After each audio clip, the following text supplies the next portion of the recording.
It's a picture of me. And I'm standing next to somebody that's all been crossed out. And on the back it says, Lytane and his rival, School Game Championship. I don't even know what I'm looking for. So it says here that after a gaming tournament, there was a tragic fire on Harvey Street, destroying the home of... Continued on page 3. At least I know where to investigate. I'm finally here. I never would have believed this place existed until now. Just look at it. What happened here? The only way to find out is to look within. It's cold and dead inside of here. It feels like the ghosts of the past still linger in this house. I don't want to, but I need to find...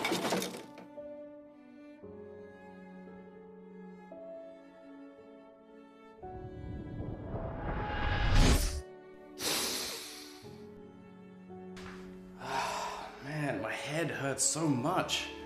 Where the heck am I? I'm in a strange room that's just empty. I have no idea what's going on. You know, this feels exactly like the Super Nintendo game Casper. So strange.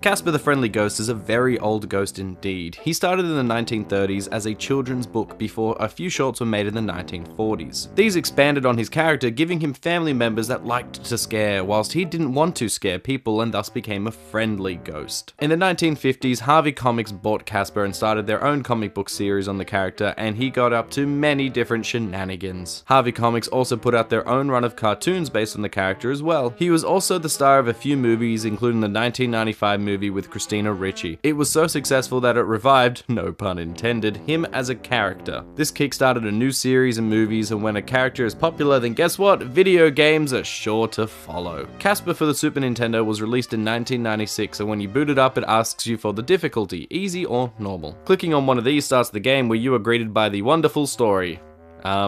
The story? Oh, okay, there is none. Now, this game was clearly based on the movie as the characters and logo are the same, but the game just sort of starts, so I don't know what's going on. I don't own the manual as well, so I guess I'll just have to look at the box. So Casper's uncles have turned Cat's dad into ectoplasm, and only the Lazarus pit can turn him back, so you have to find him, the machine, and a way to get it running. What? That's it? Why couldn't there have been a cutscene with a few lines of text on the screen saying this and giving me an objective? Well, it's time to save Cat's dad, but do we stand a ghost of a chance?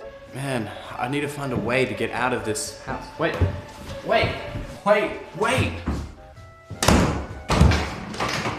It's locked. I'm trapped in here. Man, if only I was just like Casper, then I could just simply go through these walls, but I can't. Wait, does that mean I'm Cat? Oh man, Cat's the worst part of this game. I don't want to be her. So as Casper, the goal of this game is to fly through and find all of these Lazarus jars in order to activate the Lazarus pit, which I said earlier, but it's very, very hard to do so. All of these rooms look fairly similar and there's nothing to really distinguish any kind of area. There is a map, but it's really hard to read and you aren't even sure where you've been or where you need to go. There is no direction to this game at all.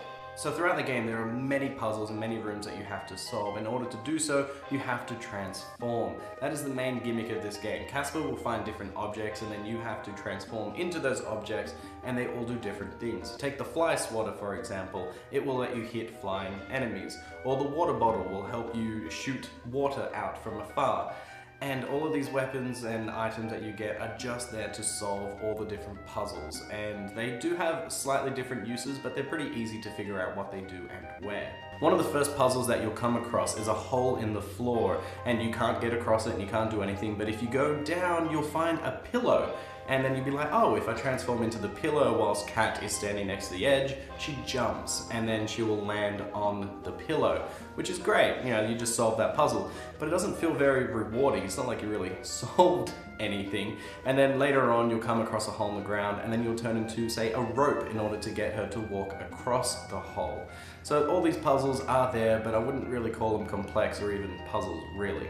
The controls of Casper aren't very well done. Now, the D-pad controls him in all different directions, up, down, left, and right, including diagonals, and he does have a strange bit of floatiness to him, but I guess that makes sense because he is a ghost, it just doesn't feel quite natural. Besides moving around, there's barely anything that Casper can do. Sure, he can turn into the different objects which have their own unique ability, I guess you could say, but there's not really anything else for Casper to do. Cycling through all of these powers, especially as you start collecting more as the game goes on, is a chore because you just press one button or the other to cycle through them, and then you just have to spam the button really quickly until you get to the one that you want. There is no quick select, and the sound is pretty annoying whilst you're scrolling through all the different items to find the one that you need. When you transform into these items, there's only one thing that they can do. The fly swatter swats, and that's it. You can't do anything else with it. When you turn into a pillow, you don't even have an attack animation or anything like that. You just float around as a pillow. Part of being Casper as well is leading Cat, and I suppose that is another thing that you can do as Casper, but it's very, very mishandled. As you glide across the screen, Cat will follow behind you as close as she can until an enemy comes up or an obstacle gets in her way. If any of these two things happen, then she will duck down or she will just stop dead in her tracks until whatever is threatening her goes away, or you figure out a way to get her over the obstacle or through the obstacle that presents itself in front of her. This is pretty much a giant escort mission, as only she can pick up the Lazuras jars that you'll be finding around the place. If Casper could do it,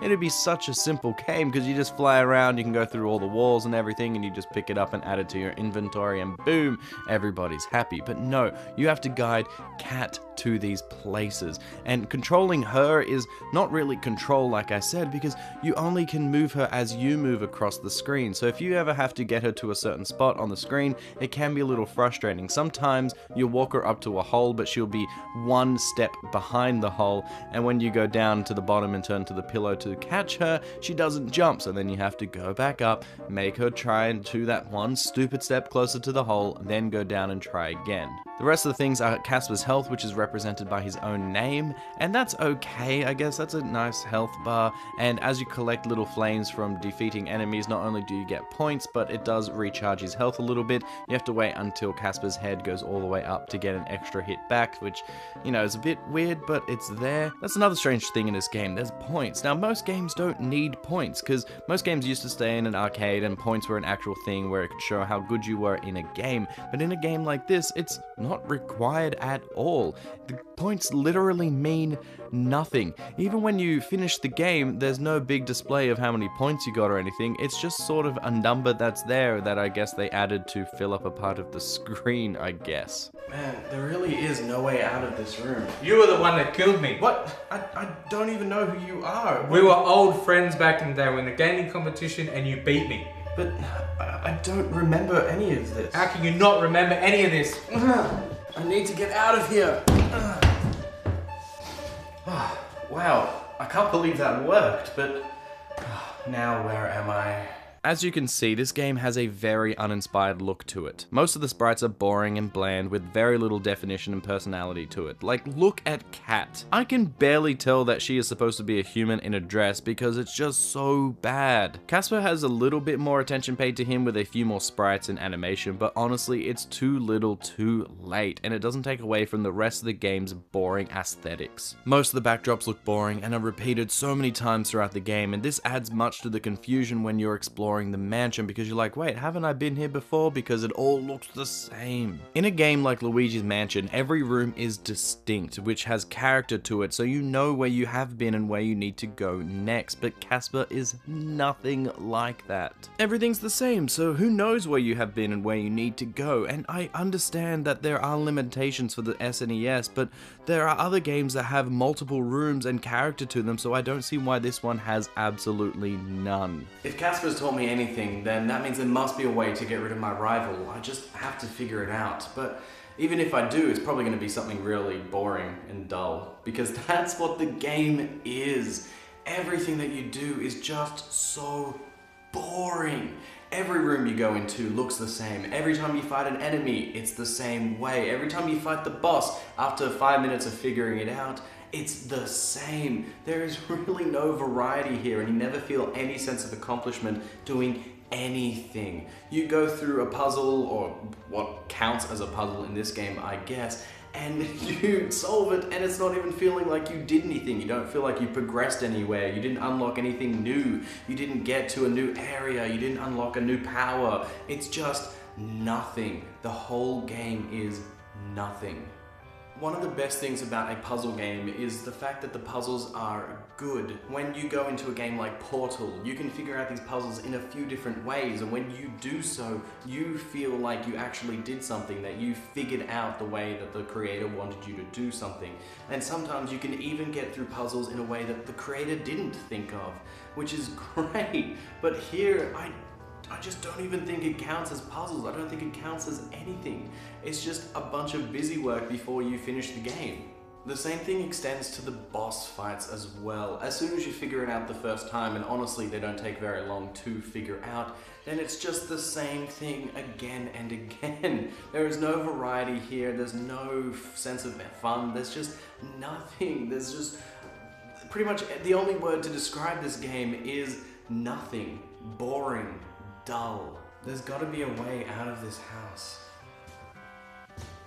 Now this is usually where I say some spoilers for the game's ending, but you know what, this isn't a spoiler at all really, so there's no real warning required. So you've found all the stupid jars and found your way down to the basement, fought a whole bunch of plates and balls, and finally you're at the end. The final boss is Carrigan from the movie, and she actually is here for most of the game, but you probably won't notice her unless you fly away too far, because you only ever see her if you go too far away from Cat. But honestly, it makes sense that she's the final boss, as she's the final villain in the film. But this fight is plain stupid.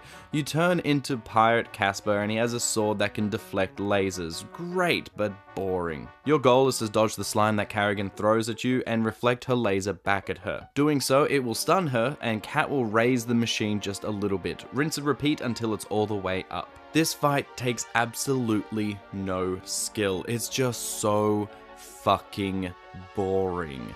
You dodge, then you hit. Dodge, then hit. Dodge, hit, dodge, hit, dodge, hit. And it's just so monotonous. She doesn't do anything new or different in the fight as it goes on, and it's so boring and repetitive. What's more is that it's hard to dodge those stupid slimes and then still get in close enough to hit her with the laser. This is a woeful fight, and I don't think the developers knew what they were doing when they got up to this point. And do you know what the best part about all of this is? The game just ends. I spent all of this time in the game and beat the final stupid boss, and I get nothing in return. There is no cutscene or congratulations or anything. There's nothing. But then what could I expect when that is the exact same way they started this game? I'm sorry, I didn't mean to, I'm sorry. Sorry doesn't bring me back from the dead, does it? You know what it's like? Friends humiliated me every single day because over a stupid little game. But I was in that house. It was on fire. I didn't want to live. How do you think that made me feel? I'm sorry, I didn't mean to do anything. It's just a trophy. I didn't mean to do anything. Is there anything I can do to stop this? Finish this review. Okay. I don't even remember this trophy or anything about it. Why is this happening to me? But, look, Casper is just not worth it at all, okay? There's just nothing good about this game. The sprites are bad, the music is bad, all the rooms look the same, everything about this game is bland, from the puzzles to the bosses to the whole thing. The fact that there's no direction, there's a lack of anything that you're going to be doing throughout the game. All the bad guys and the bosses are the same. It's just so boring. I cannot see any worth in that game, or even in this trophy, really. It's just something that I can't recommend at all. This game honestly feels like it was just made for a cash grab, just to get in on the popularity that was Casper the year before. The fact that it has the same sprites and the artwork and stuff that is similar to the movie is testament to that, but they didn't even put anything into the game of value. No cutscenes at the beginning, no cutscenes at the end, nothing at all to link it to the movie. If you hadn't seen this movie, then this game will make absolutely no sense, so I cannot recommend it at all. And now I have to live with the fact that I've done some bad things in my life, like play through Casper and possibly even kill someone that used to be my friend.